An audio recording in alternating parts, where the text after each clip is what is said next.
ইমান দিনৰ পৰা কাম কৰি থকাৰ পিছত ফিক্স পে কথা তেওঁলোকে কৈছে। তেওঁলোকে 5 দফীয়া এটা দাবী আছে। মই গাই দিছোঁ যে শক্তি খণ্ডৰ কৰ্মী চাকৰি নিয়মীয়াকৰণ কৰিব লাগে।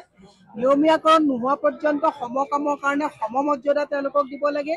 89 মানে দিনীয়া মজুৰি নীতি শীঘ্ৰে বাতিল কৰিব লাগে আৰু শক্তি খণ্ডৰ কৰ্মী আৰু অস্থায়ী কৰ্মীসকলৰ জীৱন জীৱিকা সুৰক্ষা নোহোৱা পৰ্যন্ত তেওঁলোকৰ মানে এই গোটেই যিখিনি 5 দফীয়া তেওঁলোকে দাবী দিছে এই দাবীখিনি চৰকাৰে পালন কৰিব লাগে। আমি আগৰ পৰাই কৈ আছো, বিৰোধীয়ে কৈ থাকিলে মানুহে ভাবে যে আমি বিৰোধীৰ কাৰণে বিৰোধিতা কৰিছো। যেতিয়া স্মাৰ্ট মিটাৰ ইয়াত ইনষ্টল কৰাৰ পৰ্যায়টো আহিছে তেতিয়া আমি কৈছো যে স্মাৰ্ট মিটাৰৰ ইনষ্টলেশ্যনৰ গোটেই 1000 কোটি টকাৰ কাম কাক দিয়া হৈছে? আদানীক দিয়া হৈছে।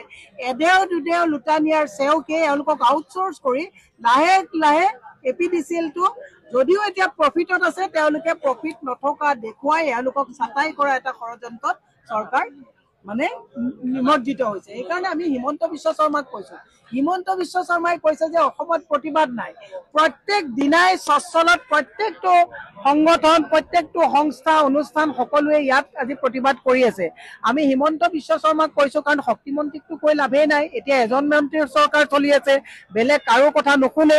হিমন্ত বিশ্ব শৰ্মাক কৈছো APDCLৰ যিসকল মানুহে নিজৰ জীৱনটোকো তেওঁলোকে তুচ্ছ তাচ্ছিল্য কৰি কাৰেণ্ট কাটাৰ পৰা কাৰেণ্ট লগোৱাৰ পৰা মিটাৰ ৰিডিং কৰাৰ পৰা গোটেই শ্ৰম দান দি আহিছে। এইখিনি মানুহক যোনে পোহৰ দিয়াৰ ক্ষেত্ৰত তেওঁলোকৰ পাৰিশ্ৰমিক দি আহিছে আৰু সেইখিনি মানুহকে অন্ধকাৰত লৈ যাবৰ ভৱিষ্যতে তেওঁলোকে এটা প্ৰয়াস কৰিছে। সেইকাৰণে মুখ্যমন্ত্ৰীক কৈছো বহুত হ'ল, হাল এৰি ইয়াত বহুত খেদিলে। গতিকে APDCLৰ যিসকল প্ৰায় 5000ৰ ওপৰত কৰ্মচাৰী আছে তেওঁলোকৰ যি 5 দফীয়া দাবী আছে এই দাবীসমূহ পূৰণ কৰে। আজি তাৰিখত চাওক বস্তুৰ ইমান আকাশলংঘী দাম হৈছে। 12,000 টকাত 15,000, 12,000, 17,000 টকাত 3টা স্লেব আছে। 5 বছৰ, 10 বছৰ আৰু 10 বছৰ বা 15 বছৰ ওপৰত 17,000 টকা। 17,000 টকাত চাকৰি কৰি এটা পৰিয়ালে কেনেকে মানে এটা পৰিয়াল চলাব পাৰে ইয়াক বৃহৎ প্ৰশ্ন। সেইকাৰণে মুখ্যমন্ত্ৰীক আমি টানি দাবীও জনাইছো যে কেৱল যে ইয়াত APDCLে যে আজি মানে ধৰ্মঘট কৰি আছে এনেকুৱা নহয়। গোপাল মৈত্ৰীসকলে আজি 18 দিন তাত বহি আছে। নৈতিকতাৰ খাতিৰত মেমৰেণ্ডামখন নিবলৈ আহিবলৈ তেওঁলোকৰ সময় পোৱা নাই। তাতে আপোনালোকে দিছে ফিজিকেলি হেণ্ডিকেপ সকলে আজি তাত তেওঁলোকৰ দাবীসমূহ পূৰণ কৰিবৰ কাৰণে আজি তাত অন্বেষণত বহিছে।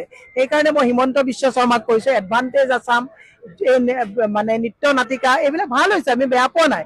কিন্তু এইবিলাকে চমক দেখুৱাই ভিতৰি যে কোৱা বাতৰি এই কথাবিলাক অসমৰ ৰাইজে বুজিছে। তেতিয়াহ'লে এপ্ৰিল মাহৰ প্ৰথম সপ্তাহত তলা মাৰি দিয়া হ'ব APDCLৰ ফ্ৰণ্টত। আৰু আমি তলা মৰাৰ পিছত জোৰদাৰ টানিবলৈ নহয়, গুলি মাৰিবলৈ আপোনাৰ সেনা বাহিনী পঠিয়াব। আমি অসমীয়া ল'ৰা গুলি খাম APDCLৰ ফ্ৰণ্টত। মাৰিব যদি দম আছে মাৰিব, আমি মৰিব দম আছে কাৰণ আমি মৰিব দম ৰাখি কাম কৰিছো। আপুনি 33 kV লাইনটোক মেইনটেনেঞ্চ কৰি চাব। লাইন ডিছকানেক্ট কৰাৰ পিছতো খালী হাতে চুব নোৱাৰি, তাত ব্ৰেক মাৰে। আমি তেনেকুৱাত কাম কৰোঁ। প্ৰত্যেক দিন জীৱনটো মৃত্যুৰ লগত খেলা কৰি কাম কৰোঁ। তাৰ পৰিণতিত আমাক কুকুৰৰ নিচিনা জীৱন দিবলৈ অধিকাৰ ক'ত পালে? গতিকে ছাৰ বাইদেউসকল এয়া নিশ্চয় ৰাজ্যৰ চৰকাৰী কৰ্মচাৰীসকলৰ স্বাৰ্থত বিৰোধী দলৰ নেত্ৰী মীৰা বৰঠাকুৰে বহুকেইটা গুৰুত্বপূৰ্ণ মন্তব্য আগবঢ়াইছে, যিকেইটা মন্তব্য ৰাজ্যৰ প্ৰতিজন চৰকাৰী কৰ্মচাৰীয়ে জনাটো অত্যন্ত প্ৰয়োজন।